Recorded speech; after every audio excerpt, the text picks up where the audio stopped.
सो hey guys, आज मैं आप लोगों के लिए एक ब्रांड न्यू सीरीज लेकर आया हूँ जो कि आज ही रिलीज हुई है, जिसका नाम है Honor of Kings the Broken Moon, जिसका animation style Throne of Steel के जैसे और स्टोरी भी बहुत ही ज्यादा अमेजिंग होने वाली है। क्योंकि इसके अंदर हमारे मेन कैरेक्टर जिसका नाम होता है लीबाई, जिसके पेरेंट्स के साथ साथ उसकी पूरी की पूरी सिटी को भी खत्म कर दिया गया था। अब ये काम किसी डीमन ने किया है या फिर किसी और ने, यही पूरी की पूरी मिस्ट्री हमें इस सीरीज के अंदर देखने को मिलेगी। तो इस कहानी की शुरुआत में हमें चैंगन सिटी का सीन दिखाया जाता है, जो की एक बहुत ही ज्यादा शानदार और डेवलप सिटी होती है। लेकिन फिर हमें वहीं पर चैंगन सिटी की सेना को दिखाया जाता है, जो सभी के सभी यहाँ पर किसी का मुकाबला करने के लिए खड़े हुए थे और वो उस इंसान को अपने पैलेस के अंदर नहीं जाने देना चाहते। सेना के मैदान में आने की वजह से सिटी के सभी लोग अपने अपने घरों के दरवाजे बंद कर लेते हैं, क्योंकि वो लोग ये जानते थे कि अब यहाँ पर एक बहुत ही ज्यादा खतरनाक फाइट होने वाली है, जहाँ पर फिर तभी हम सामने से किसी इंसान को आता हुआ देखते हैं, जिसके चलने मात्र से ही यहाँ पर तूफान उठने लगे थे, जो कि फिर इस किंगडम के झंडे को चीरते हुए बिजली की रफ्तार से उस सेना के बीच में आ जाता है, जो कि और कोई नहीं बल्कि असल में होता है हमारा मेन कैरेक्टर, और इसी का नाम है लीबाई, जो कि इस सेना को इस तरीके से काटना शुरू करता है जैसे कि ये उसके सामने कुछ भी ना हो, क्योंकि उसने मात्र चंद सेकंडों में ही कई सैकड़ों लोगों को मार दिया था, जिससे कि फिर उसको रोकने के लिए और भी बड़ी सेना सामने आने लगती है।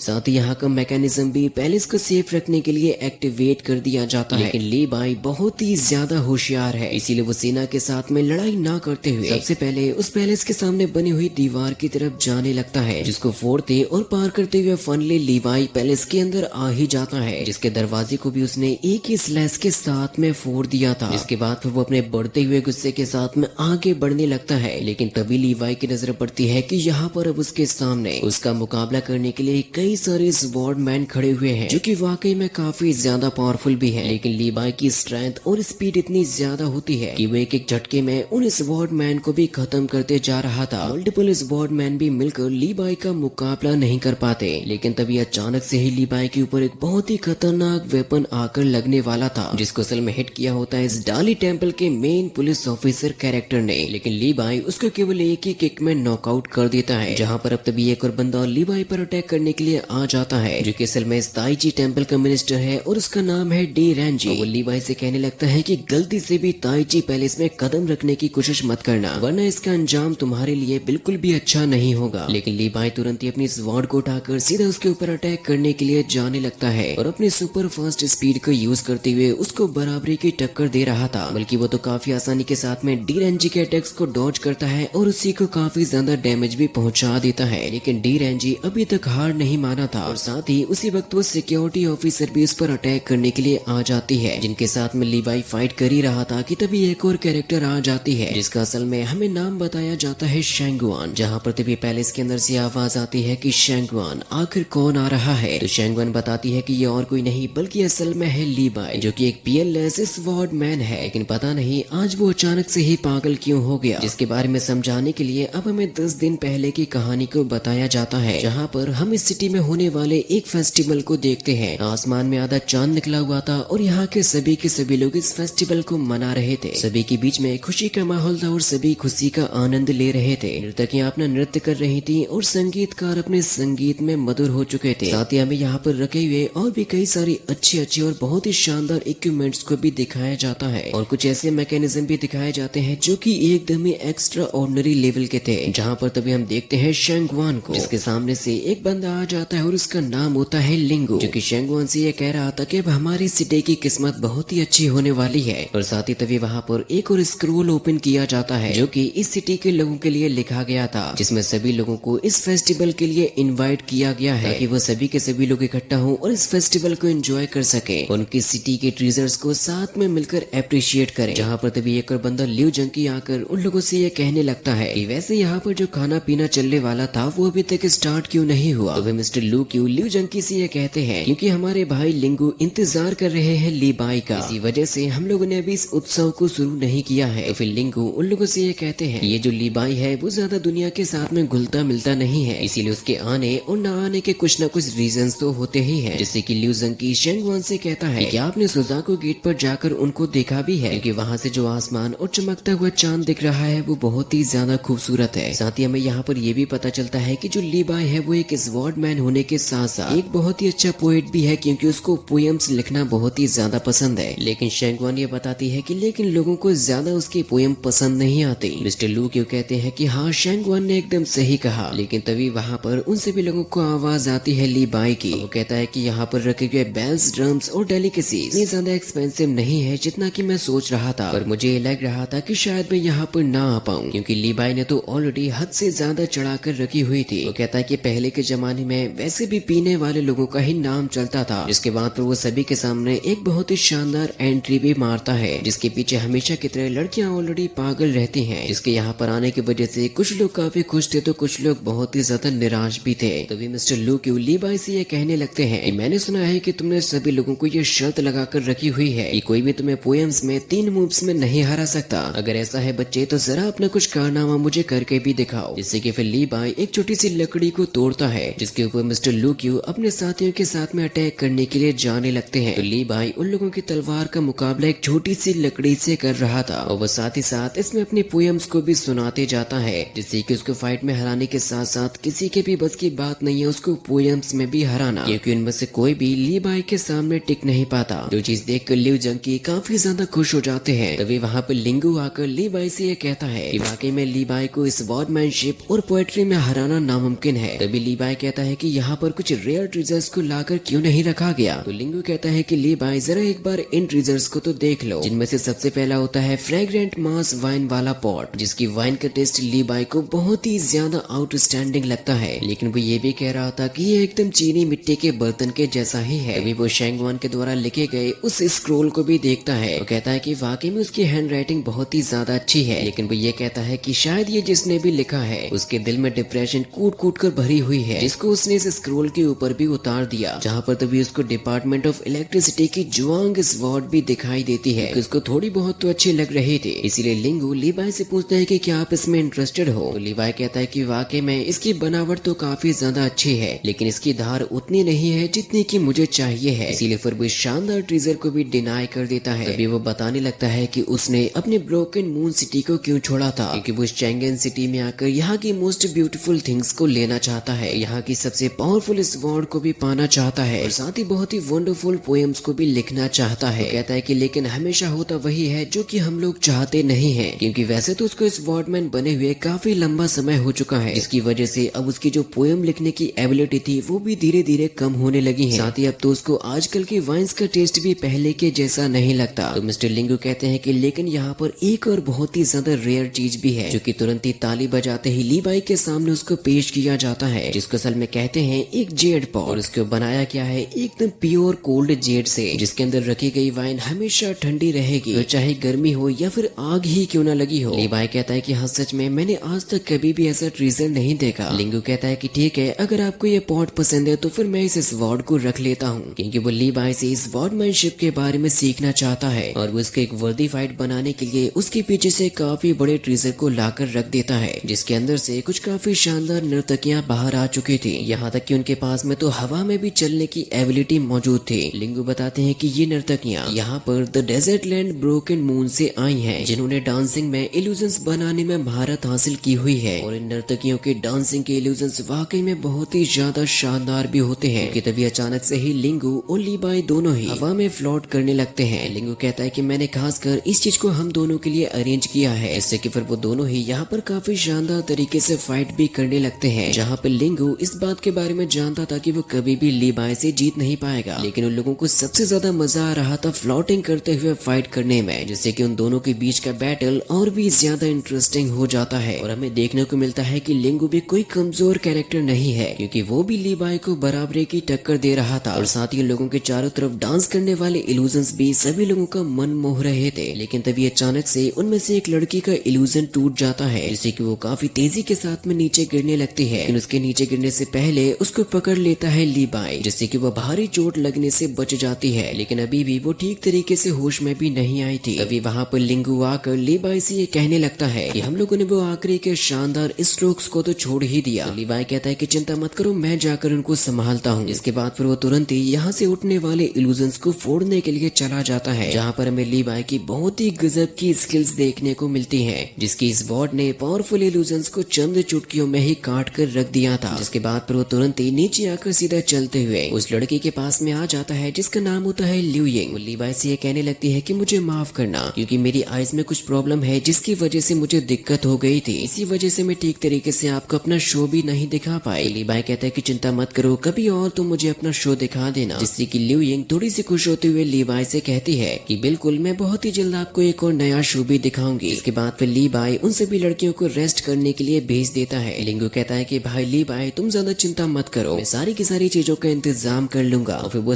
वाइन पीने वाले कोल्ड जेड पीस को दे देता है लीबाई को, जिसके लिए लीबाई भी उसका शुक्रिया अदा करता है। लेकिन फिर तभी मिस्टर लूक्यू लीबाई और सभी लोगों से कहते हैं कि आप लोगों को बैठ जाना चाहिए क्योंकि अब हम सभी लोग जाम लगाते लगाते पोएम्स को लिखेंगे। और ये ऑफर यहाँ पर मौजूद सभी के सभी लोगों को बहुत ही ज्यादा पसंद आता है। इसके बाद फिर हम लोग दोबारा से प्रेजेंट टाइम का सीन देखते हैं जहाँ पर लीबाई सभी के सभी वॉरियर्स को हराते हुए आगे की तरफ बढ़ रहा था, जहाँ पर अब उसके सामने आ जाती है शैंगवान, जिसको लीबाई अपनी स्वॉर्ड की मदद से वार्निंग देता है। लेकिन शैंगवान कहती है कि कोशिश भी मत करना अब यहाँ से आगे जाने की। लेकिन लीबाई कहता है कि शैंगवान मेरे रास्ते से हट जाओ। वो जैसे ही आगे बढ़ता है तो शैंगवान उसके ऊपर एक पावर अटैक कर देती है, जिसको लीबाई एक ही स्लैश में खत्म करते हुए अपनी पावर्स के ट्रैप में फंसा देता है शैंगवान को, जिससे कि अब वो चाहकर भी रोकने के लिए लीबाई के सामने नहीं आ सकती थी। वो चिल्लाते हुए लीबाई से कहती है कि तुम इस तरीके से जबरदस्ती करके टाइची पैलेस में नहीं जा सकते। क्या तुम मुझे बताओगे भी कि आखिर तुम्हारे साथ में हुआ क्या है, तुम इतने ज्यादा ब्रूटल कैसे बन गए हो? तो फिर लीबाई यहाँ से आगे बढ़ते हुए उसको बताता है कि मुझे कुछ दिन पहले किसी ने एक लेटर लाकर दिया था, लेकिन उस वक्त क्या हुआ था उसके बारे में बताने के लिए हमें दोबारा से उसका फ्लैशबैक दिखाया जाता है, जहाँ पर लीबाई सभी लोगों के साथ में मिलकर ड्रिंक करने के बाद मदहोश हो चुका था। तो फिर तभी उसके पास में एक बंदा आ जाता है एक लेटर को लेकर, जो कि असल में आया था उसके home town the Broken moon city से। लेकिन लीबाई तो वहाँ पर सभी लोगों की बातों में फंसा हुआ था, जिससे कि वो उस लेटर को पढ़ता नहीं है बल्कि रख लेता है। और यही लीबाई की सबसे बड़ी गलती थी, क्योंकि उसके यहाँ पर काफी ज्यादा ड्रिंक करने की वजह से लीबाई को 2 दिन तक कोई भी होश भी नहीं रहता। और जब 2 दिन के पास में उसको इस लेटर के बारे में याद आता है, तो उसमें लिखी हुई बातों को पढ़कर वो यहाँ से तुरंत ही निकल जाता है अपने होम टाउन की तरफ, जो कि यहाँ से कई कोसों दूर था। और ये लेटर असल में लिखा होता है उसकी माँ ने, क्योंकि 1 मार्च को एक फ्लावर फेस्टिवल आने वाला था, जो कि उनके द ब्रोकन मून सिटी में बहुत ही शानदार तरीके से मनाया जाता है। लेकिन उस लेटर में लिखा होता है कि अब लीबाई कभी भी उस फेस्टिवल को देख नहीं पाएगा, क्योंकि लीबाई ना तो वक्त रहते वहाँ पर पहुंचा है और ना ही पहुंच पाएगा। उस लेटर के अंदर उसकी माँ ने उसके बचपन की कई सारी चीजें भी लिखी थी। और अब लीबाई को सफर करते करते काफी समय हो जाता है, और जब वो अपनी ब्रोकन मून सिटी में पहुंचता है तो वो पूरी तरीके से तबाह हो चुकी थी। लेकिन जैसे ही लीबाई थोड़ा सा आगे बढ़ता है, ये सिटी उसको एकदम पहले के जैसे दिखने लगती है, जहाँ पर फ्लावर फेस्टिवल की तैयारियां बहुत ही जोरों शोरों के साथ में चल रही थी, क्योंकि ये फेस्टिवल उनकी इस ब्रोकन मून सिटी में ही मनाया जाता है, जिससे कि इस पूरी की पूरी सिटी में बहुत ही ज्यादा खुशनुमा माहौल फैला हुआ था। बच्चे, बूढ़े, बड़े, जवान सभी के सभी लोग बहुत ही ज्यादा खुश थे। और फिर तभी वहाँ पर ट्रैवल करते हुए पहुंच जाता है लीबाई, और वो भी यहाँ के खुश माहौल को देखकर खुश होने लगता है। इसके बाद फिर वो फाइनली अपने घर के पास में पहुंचकर अंदर की तरफ जाने लगता है, लेकिन उसको दरवाजा खोलने में एक अजीब सी हिचकिचाहट हो रही थी। लेकिन वो जैसे ही घर में एंटर करता है तो फिर तभी उसका छोटा भाई आज ही उसको देख लेता है, जिससे कि वो बहुत ही ज्यादा खुश होकर यहाँ से भागते हुए लीबाई के पेरेंट्स के पास में चला जाता है, और उन लोगों को बता देता है कि अब लीबाई वापस आ चुका है। और लीबाई की मॉम तो उसको देखकर बहुत ही ज्यादा खुश हो जाती है। लीबाई कहता है कि फाइनली मैं अपने घर वापस आ ही चुका हूँ। जिसके बाद फिर रात के समय में लीबाई की मॉम उसे उनके द्वारा लगाए गए प्लांट्स के बारे में बताती है, जो कि पिछले साल से काफी ज्यादा बड़े भी हो चुके थे। वो कहते हैं कि तुम्हारे पिताजी अभी भी इसके बारे में ये सोचते हैं कि तुम एक बहुत ही अच्छा वाइन गॉड बना सकते हो। और फिर अंदर आते हुए लीबाई अपने पेरेंट्स को उस जेड पॉट के बारे में भी बताता है, जो कि उसको लिंगू ने गिफ्ट के तौर पर दिया था। वो कहता है कि ये मुझे वुडन गॉड से तो काफी ज्यादा अच्छा लगता है, लेकिन ये बात लीबाई के फादर को बिल्कुल भी पसंद नहीं आती। अभी लीबाई की मॉम ये कहने लगते हैं कि तुम कितने ज्यादा पतले हो चुके हो, मैं जानती हूँ तुम्हें चैंगन सिटी का खाना बिल्कुल भी अच्छा नहीं लगता होगा, और साथ ही तुम्हारे पास उतना पैसा भी तो नहीं रहता जिससे कि तुम अच्छा खाना खा सको। और साथ ही मुझे ये भी पता चला है कि तुमने काफी समय से पहले से अपना पैसा भी नहीं लिया। तो लीबाई कहता है कि चिंता मत करो मॉम, मैं सारी चीजों का बहुत ही अच्छे तरीके से ख्याल रखता हूँ। तभी उसके डैड कहते हैं कि बेटे अभी हम ब्रोकन मून सिटी में हैं, जहाँ पर मेरे पास में तुम्हारी कमी पूरी करने के लिए काफी सारे लोग मौजूद हैं। जो बात सुनकर लीबाई की मॉम तुरंत ही उनके डैड के पास में पहुंच जाती है, और वो कहती है कि अभी तो वो वापस आया है और आप उसके सामने ये कैसी बातें कर रहे हो। तो उसके डैड कहते हैं कि हमारा खानदान सदियों से बिजनेस करते आया है ब्रोकन मून सिटी में, लेकिन ये अपनी जिम्मेदारियों को छोड़कर यहाँ से दूसरी सिटी में चला गया। लीबाई की मॉम तो यहाँ पर केवल सिचुएशन को सुधारने की कोशिश कोशिश कर रही थी। वो कहती हैं कि लीवाई चेंगेन सिटी में केवल स्वॉर्डमैनशिप को सीखने के लिए ही तो गया है और उसे पोयम लिखना भी तो बहुत अच्छा लगता है। तो उसके डैड कहते हैं कि मेरी नजर में पोयम की कोई भी औकात नहीं है, उसे अगर करना ही है तो कोई कुछ अच्छा सा काम करे। जो बात सुनकर अब लीवाई को भी काफी ज्यादा गुस्सा आ चुका था। तो उसकी मॉम कहने लगती है कि अब आप दोनों शांत हो जाइए क्योंकि अभी पहले खाना खा लो। लेकिन अब वो दोनों के दोनों खाना ही नहीं खाते। तभी लीवाई की मॉम उससे कहती है कि तुम्हें जरा उस वाइन को भी चेक करना चाहिए जो कि तुम्हारे डैड ने बनाई है। वो कहते हैं कि ये हमारे सिटी की सबसे ज्यादा बेस्ट ग्रेप वाइन है और तुम्हारे चेंगेन सिटी की वाइन कभी भी मेरा मुकाबला नहीं कर पाएगी। लेकिन लीवाई तो उस जेट पॉट से वाइन को पीने लगता है। वो कहता है कि इस वाइन को भी चुने गए हजारों चावलों से बनाया जाता है। उसके डैड कहते हैं कि हाँ फिर भी, लेकिन मेरी वाइन का मुकाबला अभी भी वो नहीं कर पाएगी। लीवाई जैसे ही कुछ कहने वाला था तो उसकी मॉम उसको रोक देती है कि तुम्हें बेकार में ही बहस नहीं करनी चाहिए। जैसे कि अब वो खाना छोड़कर ही यहाँ से बाहर चला जाता है, जहाँ पर वो देखता है कि उसके घर की मेड उसके कुछ पुराने बॉक्सेस को लाकर रख रही है। इसीलिए वो अपनी मॉम से पूछता है कि क्या आप मुझे बताओगे कि इन बॉक्सेस के अंदर आकर है क्या। तो वो बताती है कि मैंने और तुम्हारे पिताजी ने इन बॉक्सेस को एक एक करके जोड़ा है, जिनके अंदर मैंने तुम्हारी बहुत ही ज्यादा जरूरी चीजों को रखा हुआ है। जहाँ पर फिर तभी आतिशबाजी भी शुरू कर दी जाती है, यानी कि अब सेलिब्रेशन स्टार्ट हो चुका था। इसीलिए फिर लीवाई तुरंत ही अपने मॉम के साथ में बाहर की तरफ चला जाता है इसका आनंद उठाने के लिए, क्योंकि यहाँ के जैसा शानदार फ्लावर फेस्टिवल और कहीं पर भी नहीं मनाया जाता। तभी लीवाई को अपने चारों तरफ उठती हुई कुछ चिंगारियां नजर आती हैं, जो कि देखने में उसको बहुत ही ज्यादा खूबसूरत लग रही थी। और यहाँ पर सभी लोगों को